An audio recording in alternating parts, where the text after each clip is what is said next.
She leaned in during the toast. No. Smile. No panic. Just a whisper. We have to leave now. I blinked. Why? Her eyes didn't move. From the stage where my brother held his. Bride's hand, smug and shining. I'll explain in the car, she said. And that was it. We slipped out before the cake was cut, before the first dance, before the family photos I was supposed to stand in. Silence filled the car like smoke. Dance suffocating. 5 miles in, she finally spoke. You really didn't notice. The wedding was perfect. That was the problem. Every flower in place. Every guest coordinated. Speeches rehearsed to perfection. Even the playlist was curated with surgical precision. But it wasn't just about a marriage. Not really. It was a show, a message. And it took me hours in one sentence from my wife to realize the truth. That wedding wasn't about love. It was about erasing me. My brother. Caleb was always the golden son. Brilliant, charming, a master at making. People believe he was the victim. Even when he was holding the knife, I was the quiet one, the fixer, the one who got things done. When Dad died, I handled the estate. When Mom got sick, I paid the bills. Caleb, he gave speeches and posed for Instagram. He used to call me Plan B, as in if he failed, I'd catch the fall. I always did until I met Mia. She saw through him instantly. First, dinner together. She leaned over and said, he watches you like a man who thinks your life should have been his. I brushed it off. He was my brother. I didn't want to see it. But then the cracks widened. He flirted with Mia. Once, twice, then said it was a joke. He borrowed 10 grand from me. Still hasn't. Paid it back.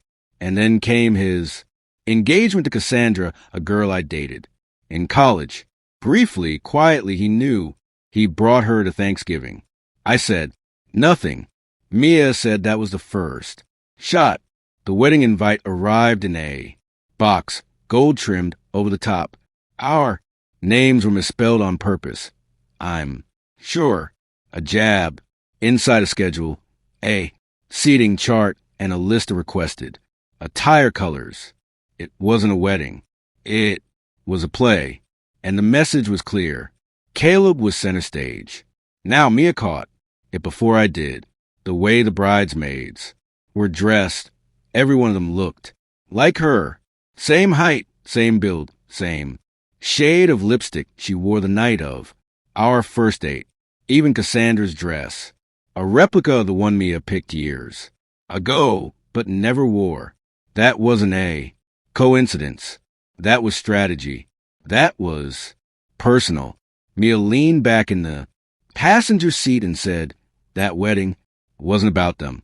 It was about humiliating you. I tightened my grip on the wheel, she continued. The vows? Did you hear them? I just hadn't heard them.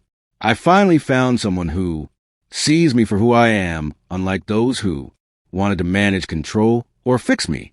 She quoted it word for word. He was talking about me in his wedding vows to my ex in front of my family.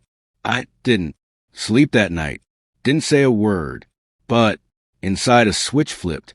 You want war, little brother? Fine, let's play. Revenge isn't rage. It's mathematics. Step 1, money. Caleb and Cassandra had just launched a new business. Wedding planning. Ironically, funded by investors, one of them me, through a silent shell company he never knew. I pulled out quietly, legally, which triggered a clause in his investor agreement. His primary funder followed my lead. Within a week, he lost 60% of his capital. He blamed Cassandra. They fought loudly, publicly. I made sure of it. Step 2, secrets. Remember that 10 grand? I had the receipts, the emails, the voice note where he promised repayment. I forwarded them to a Journalist covering influencer frauds. Added a timeline of his borrowed money. Trail, she bit hard. The article dropped. On a Tuesday, golden groom or grifter. Family chat exploded. Step 3. Cassandra. She didn't know he slept with. Her best friend a month before the wedding. I did. Found it on his old phone when he asked me to fix it.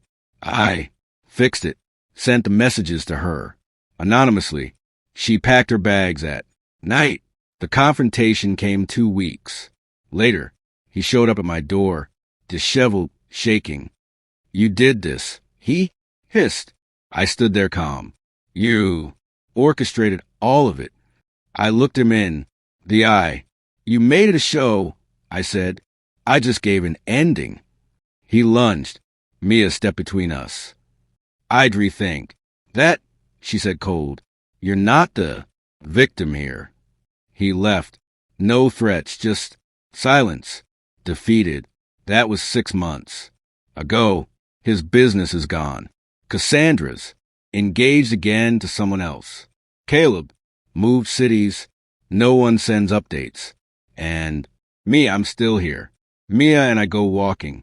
On Sundays, we laugh more, breathe more, and sometimes when it's quiet, I remember that wedding. The lights, the vows, the applause, and the whisper that changed everything. We have to leave. Now, best advice I ever followed. Please, subscribe, and share story.